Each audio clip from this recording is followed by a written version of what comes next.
साथियों,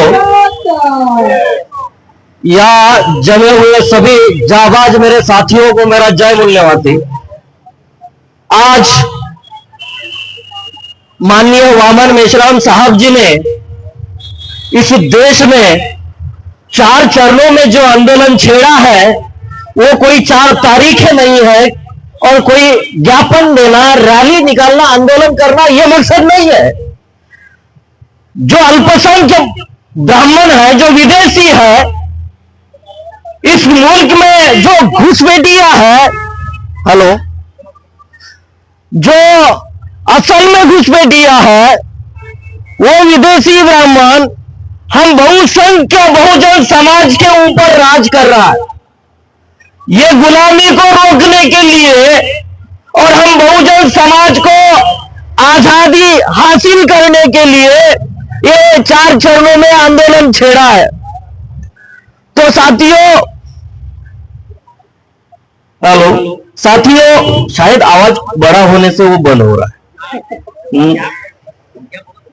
नहीं तो कोई आरएसएस वाले की दुकान से लाया होगा, सारा ईमानदारी से काम कर रहा है।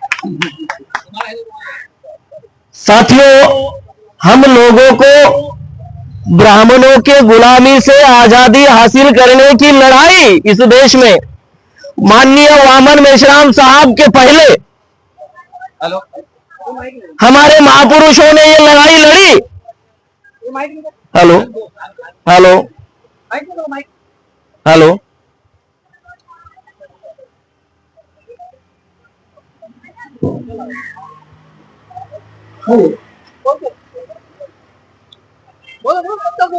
हेलो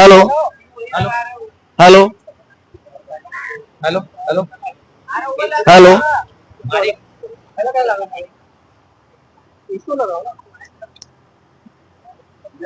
हेलो हेलो, हाँ हेलो हेलो, हम मूल्यवासी बहुजन समाज को ब्राह्मणों के गुलामी से आजाद करने की लड़ाई माननीय वामन मेश्राम साहब के पहले हमारे महापुरुषों ने ये लड़ाई लड़ी। इस लड़ाई को अंजाम तक पहुंचाने का काम माननीय वामन मेश्राम साहब कर रहे हैं और वो उस आंदोलन के, उस संगठन के हम जाबाज सिपाही हैं। हम आज के तारीख में ये मुंबई उपनगर जिलाधिकारी कार्यालय पर जो दूसरा चरण समाप्त करने जा रहे हैं, तो साथियों, हमारा मकसद ये है कि हम बहुजन समाज को जागृत करना चाहते हैं कि हमारे ऊपर आजाद भारत में आज भी ब्राह्मण हमारे ऊपर अन्याय अत्याचार कर रहा है। वो अन्याय अत्याचार किस तरह से कर रहा है? साथियों, ओडिशा में हमारा राष्ट्रीय अधिवेशन था, जो संविधान ने हमको अधिकार दिया। एक दौर इस देश में ऐसा था, एक ऐसी समाज व्यवस्था ब्राह्मणों ने निर्माण की थी, कितना भी अन्याय अत्याचार अगर तुम्हारे ऊपर, बहुजनों के ऊपर हम ब्राह्मणों ने किए तो हमारे ब्राह्मणों का ब्र शब्द नहीं निकालना चाहिए। ऐसी समाज व्यवस्था ब्राह्मणों ने निर्माण की थी। वो समाज व्यवस्था मनुस्मृति पर आधारित थी। बाबा साहब अंबेडकर ने उस मनुस्मृति को जलाया। मनुस्मृति को जलाकर तुमको हक अधिकार देकर तुमको मान सम्मान और स्वाभिमान की जिंदगी जीने का अधिकार, हेलो हेलो हेलो, आपको मान सम्मान स्वाभिमान की जिंदगी जीने का अधिकार बाबा साहब अंबेडकर ने संविधान लिख कर दिया। संविधान लिखने से पहले बाबा साहब ने मनुस्मृति जलाई, मनुस्मृति जलाई और संविधान लिखा। संविधान ने आर्टिकल 19 के तहत आपको बोलने का अधिकार दिया, लेकिन विदेशी ब्राह्मण, उनकी सत्ता है तो वो संविधान के विरोध में जाकर संविधान को कुचल कर तुमको बोल रहा है बात नहीं करने का, बोलने का नहीं। ये मनुस्मृति का कानून, संविधान जलाकर मनुस्मृति का कानून ब्राह्मण लाने की कोशिश कर रहा है। ये गुलामी के विरोध में हम ये बहुजन समाज के आजादी का आंदोलन लड़ रहे हैं साथियों। तो ये कोई साधारण लड़ाई नहीं है। ब्राह्मणों की व्यवस्था बनाने के लिए ब्राह्मणों ने बलिदान दिया। राजीव गांधी, इंदिरा गांधी, महात्मा गांधी मरने तक उनकी तैयारी है उनकी व्यवस्था टिकाने के लिए, उनकी व्यवस्था टिकाने के लिए मरने की और मारने की, दुश्मन की दोनों तैयारी है। आपकी क्या तैयारी है?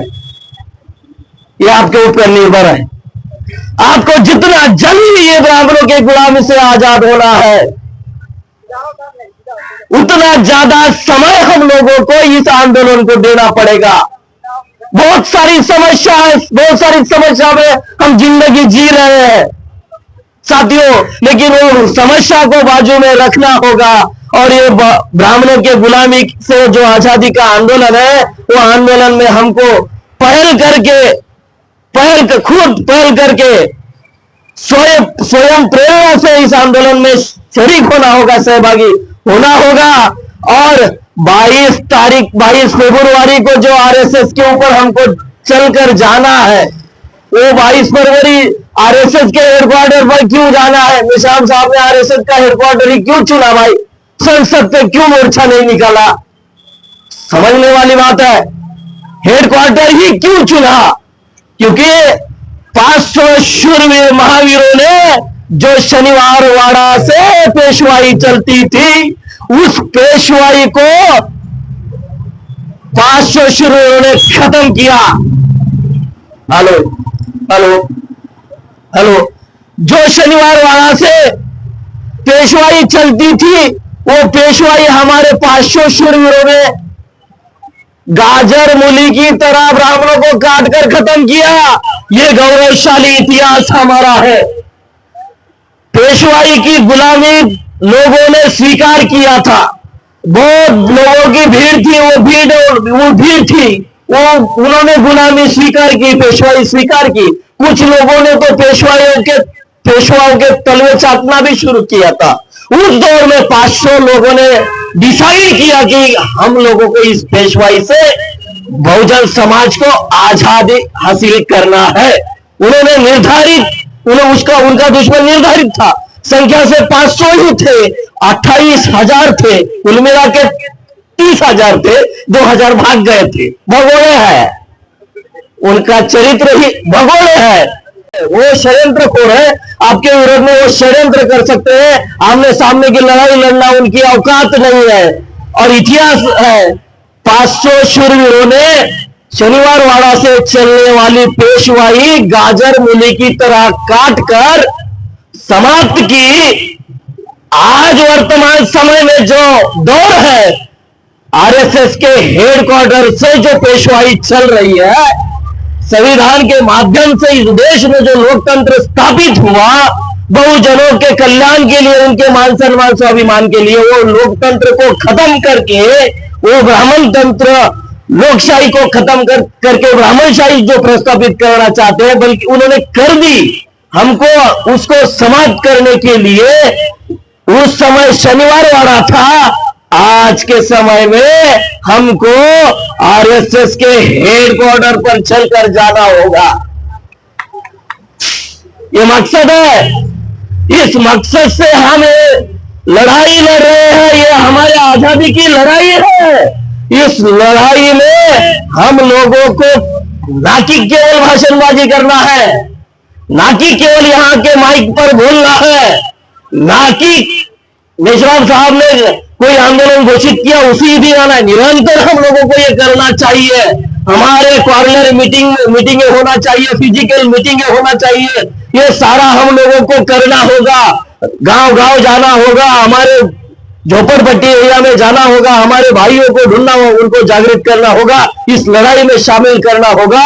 और आने वाले समय में 200% अपन ये ब्राह्मणों के गुलामी से आजाद हो जाएंगे। ये मेरा यकीन और विश्वास क्यों है? क्योंकि साथियों, जब नेतृत्व अगर योग्य होता है तो आपको आजादी मिलती है।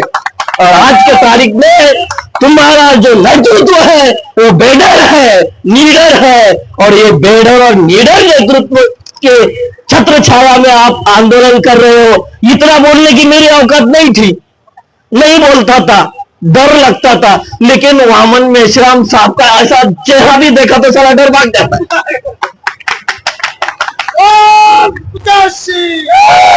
और पूरे ताकत अंदर आ जाती है। और ये व्यवस्था को खत्म करने के लिए मैं खुद होके पहल करूंगा, ऐसा एक भाव, एक विजयी भाव मेरे अंदर निर्माण होता है। तो ताकत माननीय वामन मेश्राम साहब की वजह से है, और यही वामन मेश्राम साहब के नेतृत्व में हम बहुजन समाज को आजादी हासिल करेंगे।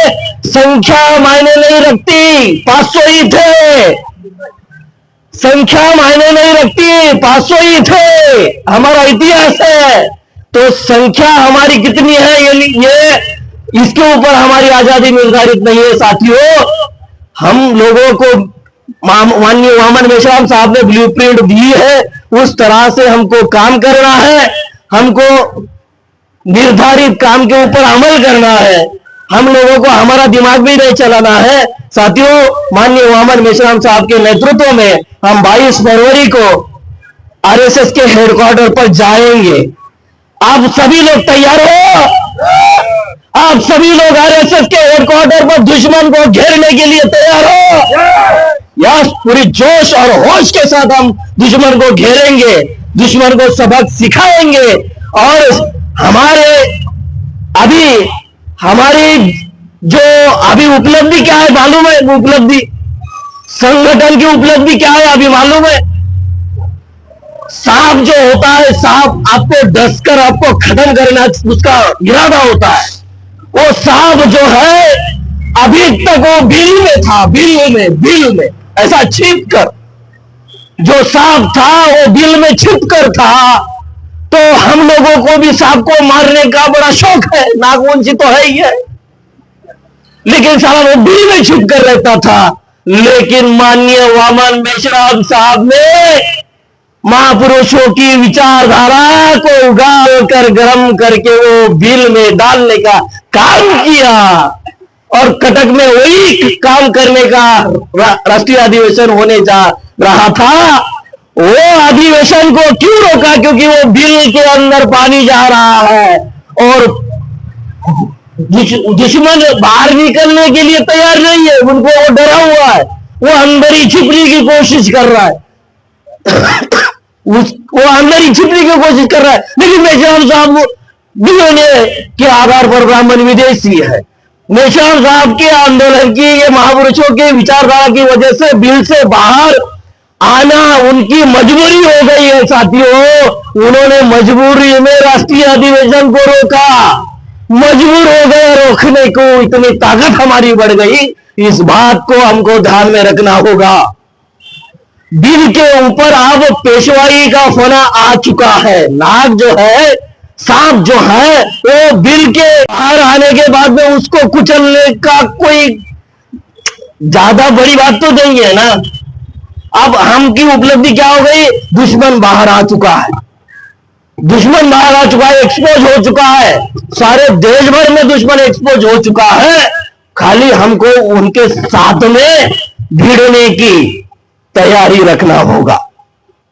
आपको रोकने के लिए हर संभव कोशिश वो करेंगे, हर संभव कोशिश करेंगे। आने वाले समय में आपके ऊपर वो गोली भी चलाएंगे, लेकिन साला हम गोली खाएंगे, लेकिन बहुजन समाज को इन ब्राह्मणों के गुलामी से आजादी हासिल करेंगे। तो 22 तारीख को कहां जाना है?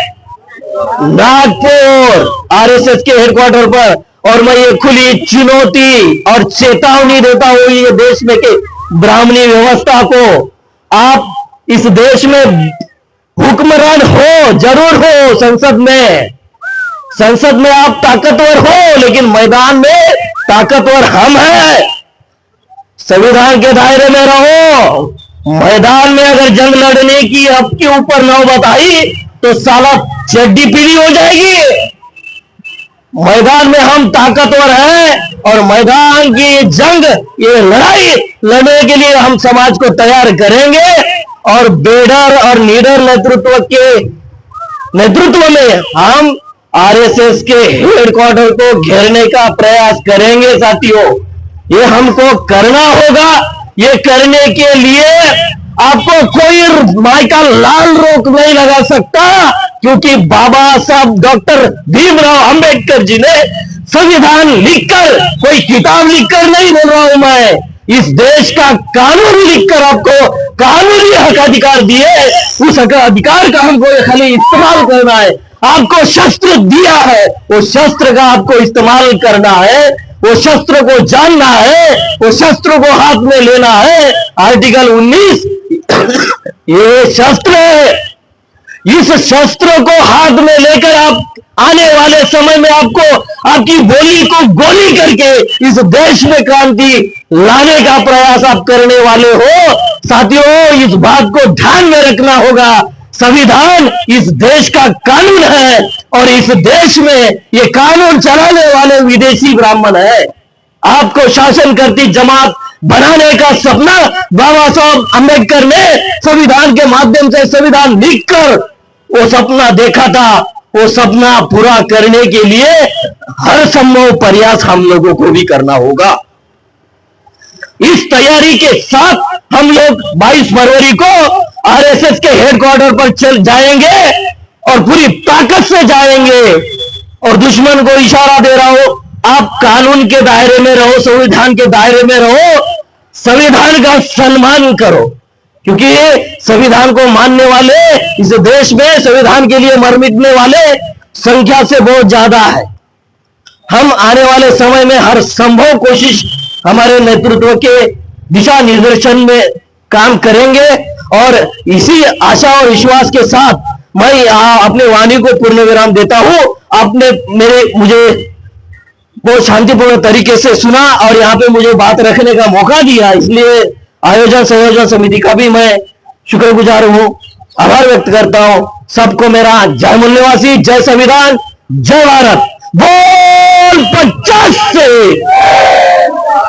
बोल 50 से। धन्यवाद।